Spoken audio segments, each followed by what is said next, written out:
Hello students, welcome to my GNU solution. Students, आज की video में हम डिस्कस करने वाले हैं MPS 003 के टॉपिक असमानता, जाति और वर्ग। इसमें हम डिस्कस करने वाले हैं कि असमानता क्या है, इनइक्वालिटी क्या है, भारत में जातीय असमानता का स्वरूप कैसा है, और इसमें हम डिस्कस करेंगे कि कास्ट और क्लास के बीच क्या संबंध है, क्या इसके अंतर एंड में देखेंगे कि असमानता होने के बावजूद भी किस तरीके का विकास हुआ। तो चलिए अपनी वीडियो को स्टार्ट करते हैं और देखते हैं असमानता यानी इनइक्वालिटी। अगर हम असमानता की बात करें, अगर हम इनइक्वालिटी की बात करें, तो ऐसा कोई समाज नहीं है, ऐसी कोई सोसाइटी नहीं है जहां पर इनइक्वालिटी ना हो, जहां पर असमानता ना हो। असमानता कई तरह की हो सकती है, जैसे कि रिच एंड पुअर पीपल के बीच में, कास्ट के बीच में, क्लास के बीच में, रिलीजन, कल्चर, इन सभी में इनइक्वालिटी है। अगर हम देखें तो रूसो ने भी प्राकृतिक असमानता और सामाजिक असमानता के बीच भिन्नता प्रस्तुत की है। प्राकृतिक असमानता के बारे में रूसो का मानना है कि समाज का हर व्यक्ति समान नहीं होता, प्रत्येक व्यक्ति में शारीरिक बनावट, मानसिक क्षमता अलग अलग होती है। जिस तरीके से हमारे हाथ की पांचों उंगलियां बराबर नहीं होती, उसी तरीके से समाज का कोई भी व्यक्ति समान नहीं होता, उनमें शारीरिक बनावट अलग होती है, ठीक है, मानसिक क्षमता भी अलग अलग होती है। जैसे कि कोई व्यक्ति छोटा होता है तो कोई बड़ा, कोई मोटा होता है तो कोई पतला। उसी तरह से अगर हम मानसिक क्षमता की बात करें तो कोई व्यक्ति इंटेलिजेंट होता है, ठीक है, कोई व्यक्ति वीक होता है। तो इस तरीके से प्राकृतिक रूप से सभी व्यक्ति असमान होते हैं। सामाजिक असमानता की बात करें तो रूसो ने कहा है कि सामाजिक असमानता एक सामाजिक तथ्य है। श्रम विभाजन तथा निजी संपत्ति की धारणा ने सामाजिक असमानताओं को जन्म दिया। अगर हम श्रम विभाजन को देखें तो कोई क्लर्क है, कोई पियून है, कोई ब्लैक स्मिथ है, कोई गोल्ड स्मिथ है। तो इस तरीके से श्रम का विभाजन हुआ है। और निजी संपत्ति की बात करें तो किसी के पास ज्यादा प्रॉपर्टी है, किसी के पास कम प्रॉपर्टी है। तो इस तरीके से इन सभी चीजों ने सामाजिक इनइक्वालिटी को जन्म दिया है। विकास का जो स्तर है, अगर हम विकास के स्तर को देखें और समाज का जो स्वरूप है, जो ढांचागत स्वरूप है, अगर हम उसकी बात करें तो उसने केवल संसाधनों को ही प्रभावित नहीं किया, बल्कि इन संसाधनों तक विभिन्न समूहों की पहुंच भी अलग अलग है। किसी के पास ज्यादा संसाधन है तो किसी के पास कम संसाधन है। तो इस तरीके से जो समाज में असमानता बनी हुई है। इन इक्वालिटी को और अच्छे से समझने के लिए हम कास्ट और क्लास के बारे में अब डिस्कस करने वाले हैं कि कास्ट और क्लास के बीच किस तरीके से इनइक्वालिटी है, किस तरीके से असमानताएं बनी हुई है। तो फर्स्टली हम डिस्कस करेंगे कास्ट, कि भारत में जातीय असमानता का स्वरूप कैसा है। जाति को अंग्रेजी में कास्ट कहते हैं, जो पुर्तगाली भाषा के कास्टा से उत्पन्न हुआ है। यानी जो अंग्रेजी वर्ड है कास्ट, वो किससे उत्पन्न हुआ है? पुर्तगाली वर्ड कास्टा से उत्पन्न हुआ है, जिसे विभेद या मत के रूप में प्रयोग किया जाता है। यानी डिफरेंट करने के लिए इस शब्द का प्रयोग किया जाता है। अगर हम जाति की बात करें तो जाति भारतीय समाज में एक महत्वपूर्ण संस्था है। जाति की उत्पत्ति पर सबसे पहले प्रकाश ग्रोसिया डी ओर्टा ने सन 1665 में डाला। यानी जो ग्रोसिया डी ओर्टा है, उसने जाति की उत्पत्ति को देखा कि किस तरीके से जाति की उत्पत्ति हुई, किस तरीके से कास्ट की उत्पत्ति हुई। बहुत से विद्वानों का मानना है कि जाति जन्म पर आधारित होती है। यानी जो जिस जाति में जन्म लेता है वह उसी जाति का माना जाता है। D.N. मजुमदार के अनुसार जाति एक बंद व्यवस्था है। यानी जाति एक ऐसी व्यवस्था है जिसकी सदस्यता जन्म से निश्चित होती है।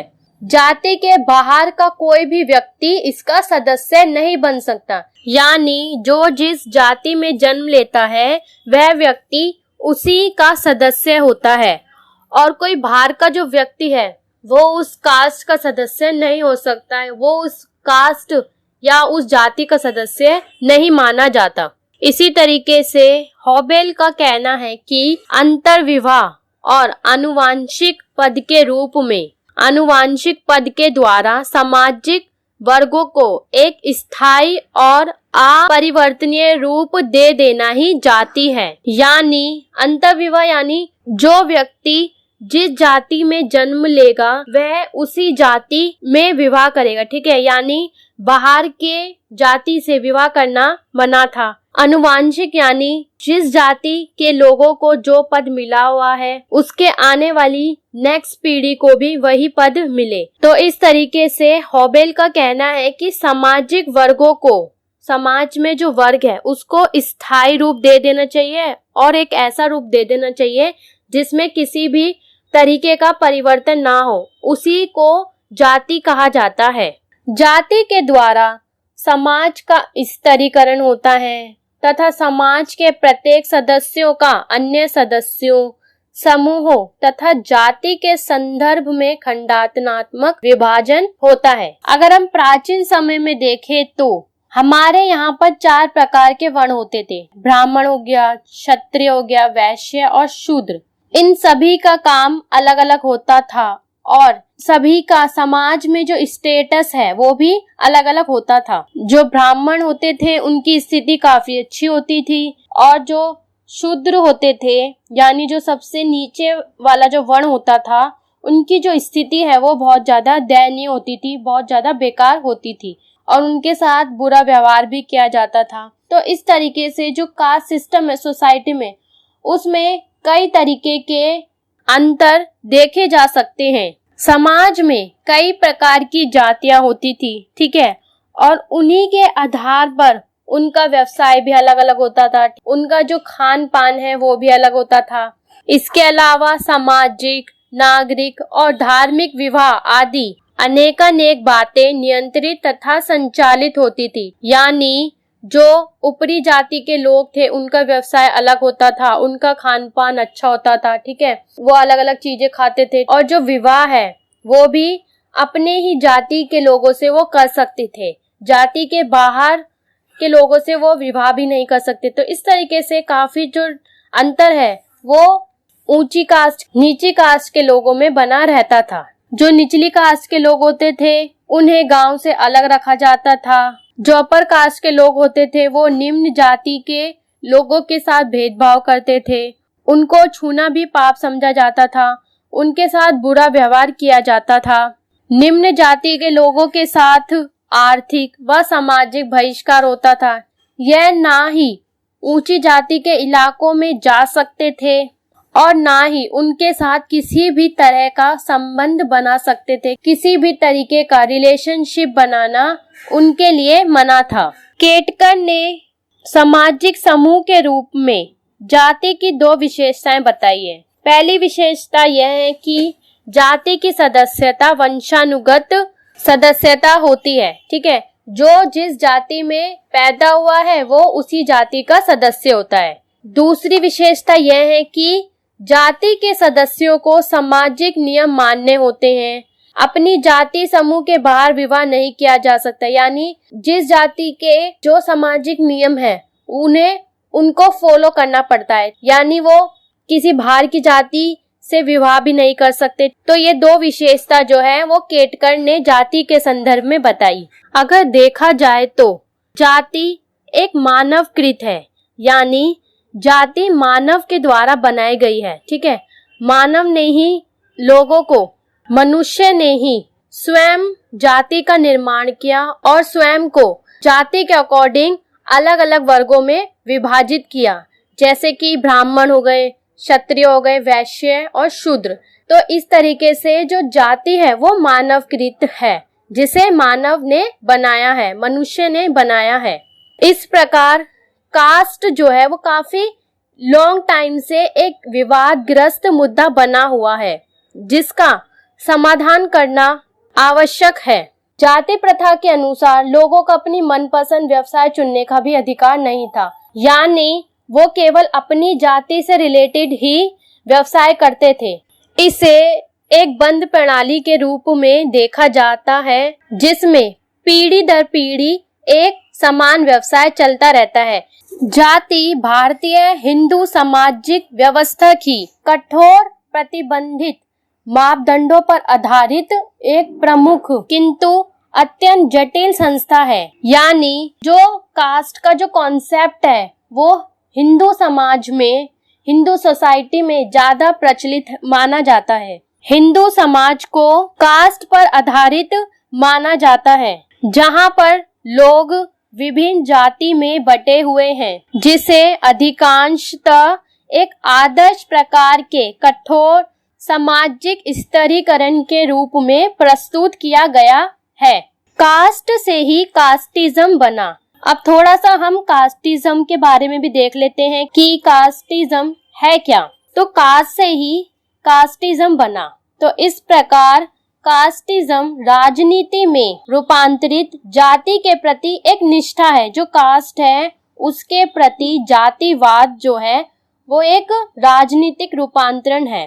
कास्टिज्म यानी जातिवाद जाति को पॉलिटिक्स बेस पर समझने की कोशिश करता है कि जाति राजनीतिक स्तर पर कैसी है, उसको समझने की कोशिश कौन करता है? कास्टिज्म समझने की कोशिश करता है। कास्टिज्म के द्वारा जाति के आधार पर ऊंच नीच की भावना को बल मिलता है।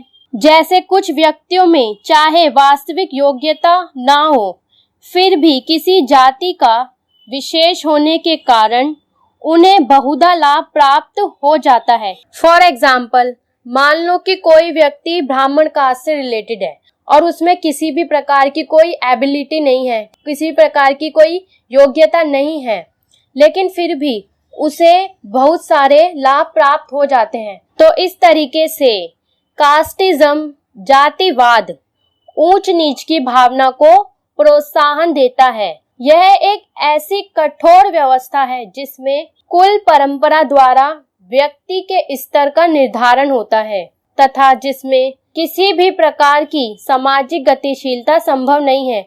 यानी ऐसा नहीं है कि कोई अगर शूद्र कास्ट का है तो वो कोई अच्छा काम कर सके, ऐसा बिल्कुल भी नहीं है। तो इस तरीके से कास्टिज्म एक ऐसी प्रक्रिया है जिसमें गतिशीलता संभव नहीं है, जिसमें समाज में किसी भी तरीके की फ्लेक्सिबिलिटी जो है वो संभव नहीं है। जाति एक हित समूह भी है। एक जाति के सदस्य विभिन्न क्षेत्रों में अपने हितों को सुरक्षित पाते हैं। इसी विचारधारा ने जातिवाद को बढ़ावा दिया। अगर हम जाति का एक कंक्लूजन देखें, जाति प्रथा एक विचारधारा है जो धार्मिक उच्चता, निम्नता, मूल्यों, पवित्रता, अपवित्रता, पाप, पुण्य, कर्म, छुआछूत आदि पर आधारित है। इन सभी के आधार पर हम जाति को समझते हैं कि किस तरीके से कास्ट सिस्टम में पवित्रता और अपवित्रता पर ध्यान दिया जाता है, पाप पुण्य पर ध्यान दिया जाता है, छुआछूत पर ध्यान दिया जाता है। अब नेक्स्ट देखते हैं भारत में वर्ग असमानता का स्वरूप, यानी क्लास में किस तरीके की इनइक्वालिटी है उसको हम अब देखेंगे। बेसिकली अगर हम वर्ग की बात करें, अगर हम क्लास की बात करें तो वर्ग अर्न्ड स्टेटस पर आधारित होता है कि कोई व्यक्ति कितना अर्न करता है, कितना कमाता है, उस पर क्लास जो है वो डिपेंड करती है। वर्ग का मुख्य आधार आर्थिक है, यानी इकोनॉमिकल स्टेटस किसी व्यक्ति की कैसी है उसके आधार पर ही हम व्यक्ति को वर्ग में बांटते हैं। ठीक है, जैसे कि लोअर क्लास, अपर क्लास और मिडिल क्लास। इन तीनों वर्ग में व्यक्ति को उसकी इकोनॉमिकली जो स्टेटस है उसके आधार पर बांटा जाता है। इस प्रकार समाज अलग अलग वर्गों में बटा हुआ है और ऐसा कोई भी समाज नहीं है जो वर्ग विहीन हो, जहां पर क्लास ना हो। जैसा कि अगर हम मार्क्स का एग्जाम्पल ले तो मार्क्स कहता है कि समाज यानी जो सोसाइटी है वो दो वर्गों में विभाजित है। एक अमीर लोगों का वर्ग है और दूसरा गरीब लोगों का वर्ग है। एक जगह बुर्जुआ क्लासेस पीपल है और दूसरी जगह वर्किंग पीपल्स है। तो इस तरीके से मार्क्स ने समाज को दो वर्गों में बांटा है। मार्क्स का कहना है कि अमीर वर्गों द्वारा गरीब वर्ग का शोषण होता है। इस प्रकार इन दोनों वर्गों के मध्य निरंतर संघर्ष चलता रहता है। ऑन वर्ग और निम्कोफ के अनुसार एक सामाजिक वर्ग की मौलिक विशेषता दूसरे सामाजिक वर्ग के सापेक्ष श्रेष्ठता और हीन की सामाजिक स्थिति से जुड़ी हुई होती है। इसी प्रकार गर्थ और मिल्स के अनुसार एक ही स्थिति में पाए गए लोगों के समूह वर्ग कहलाते हैं। जैसा कि मान लो कोई मजदूर वर्ग है, कोई गरीब वर्ग है, तो वो एक ही समूह में माना जाएगा, यानी वो लोअर क्लास में माना जाएगा। तो इस तरीके से गर्थ और मिल्स का क्या कहना है कि एक ही स्थिति में पाए जाने वाले लोग, एक ही कंडीशन में पाए जाने वाले लोगों के समूह वर्ग कहलाते हैं, क्लास कहलाते हैं। कौन सा व्यक्ति किस क्लास के अंतर्गत आता है, यह जानने के लिए उसके व्यवसाय की वो क्या काम करता है, उसकी संपत्ति यानी उसके पास कितनी प्रॉपर्टी है, उसकी योग्यता, शिक्षा, घर की आय, परिवार की आय, सामाजिक स्थिति जैसे कारकों से निर्धारित होती है। इसके आधार पर हम यह जान सकते हैं कि कौन सा व्यक्ति कौन सी क्लास से बिलोंग करता है। मान लो कोई बिजनेसमैन है, ठीक है, उसके पास बहुत सारी प्रॉपर्टीज है और उसकी जो फैमिली इनकम है वो भी काफी अच्छी है, तो इस तरीके से वो अपर क्लास में आएगा। और दूसरी तरफ अगर कोई व्यक्ति मजदूरी करता है, कोई छोटा मोटा काम करता है और उसकी जो फैमिली इनकम है वो भी बहुत कम है, तो इस तरीके से वह व्यक्ति लोअर क्लास में आता है। और मिडिल क्लास में वह व्यक्ति आता है जिसकी कंडीशन ना तो बहुत ज्यादा खराब है और ना ही बहुत ज्यादा अच्छी है।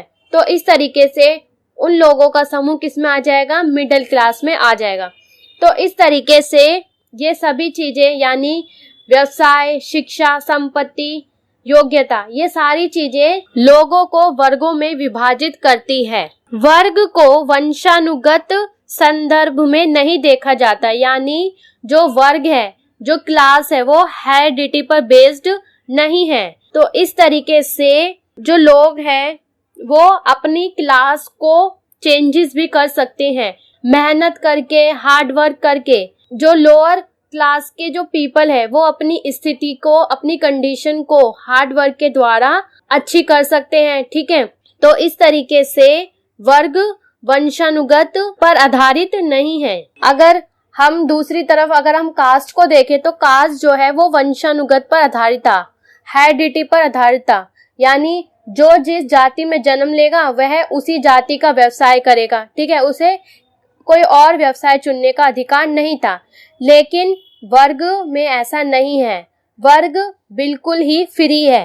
वर्ग ज्यादा से ज्यादा सामाजिक गतिशीलता की अनुमति देता है, क्योंकि इसमें लोग जाति की तरह बाध्य नहीं होते, क्योंकि यहाँ किसी का व्यवसाय उनके जन्म पर आधारित नहीं होता। यह नहीं है कि अगर कोई व्यक्ति लोअर क्लास में पैदा हुआ है तो भाई वो लोअर क्लास से रिलेटेड ही व्यवसाय करेगा, ऐसा नहीं है। जो व्यक्ति है वो हार्ड वर्क करके, मेहनत करके अपनी कंडीशन को बेटर बना सकता है। तो इस तरीके से वर्ग में सामाजिक गतिशीलता बनी हुई है, वर्ग में फ्लेक्सिबिलिटी बनी हुई है। फ्लेक्सिबिलिटी होने के कारण ही व्यक्ति अपनी क्लास से ऊपर उठ सकता है और अपनी स्थिति को बेटर बना सकता है।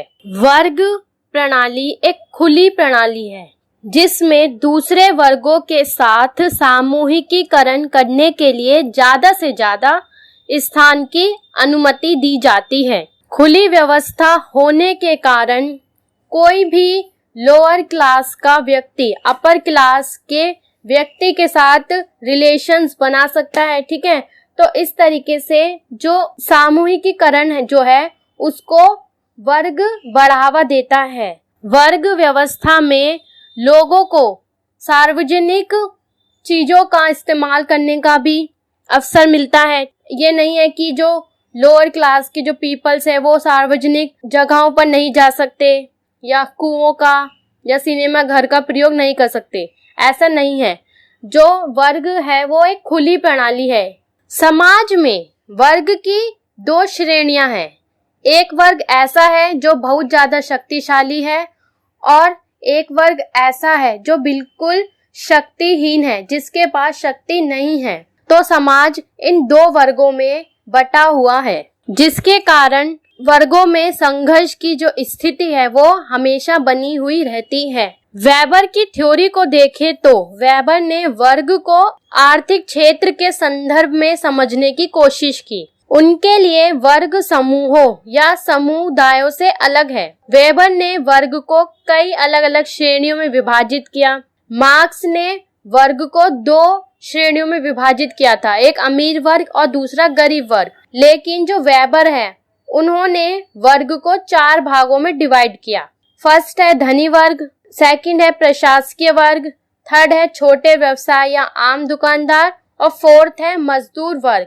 इन चारों की इकोनॉमिकल कंडीशन के बेस पर वेबर ने इनको वर्गों में डिवाइड किया। वेबर का मानना था कि प्रत्येक वर्ग की जो बेसिक नीड्स है, यानी जो रोटी कपड़ा मकान, ये प्रत्येक वर्ग की जो बेसिक नीड्स है उसकी पूर्ति हो। देखा जाए तो सामाजिक वर्गों की वास्तविक संरचना एक समाज से दूसरे समाज तक बदलती रहती है। यानी जिस तरीके की सोसाइटी, जिस तरीके का समाज आज है, ऐसा नहीं है कि वो समाज आने वाले टाइम पर भी वैसा ही रहेगा, ऐसा बिल्कुल भी नहीं है। तो इस तरीके से वास्तविक संरचना एक समाज से दूसरे समाज में बदलती रहती है। तो स्टूडेंट्स, आज की वीडियो में हमने डिस्कस किया कि कास्ट और क्लास के बीच किस तरीके की इनइक्वालिटी है, कास्ट में कौन कौन सी इनइक्वालिटी है, क्लास में किस तरीके की इनइक्वालिटी है। कास्ट और क्लास के बारे में एक वीडियो में समझ पाना इम्पॉसिबल है, तो इसलिए मैं नेक्स्ट वीडियो में डिस्कस करूंगी कि कास्ट और क्लास के बीच किस तरीके के संबंध है और कास्ट और क्लास के बीच किस तरीके का अंतर है, यानी कास्ट और क्लास में कौन कौन से अंतर है। और लास्ट में मैं डिस्कस करूंगी कि किस तरीके की सामाजिक असमानताएं होने के बावजूद भी समाज में विकास हुआ और लोगों की राजनीति में सहभागिता कैसी रही। तो नेक्स्ट वीडियो में हम फिर मिलेंगे। Thank you for watching. Bye bye.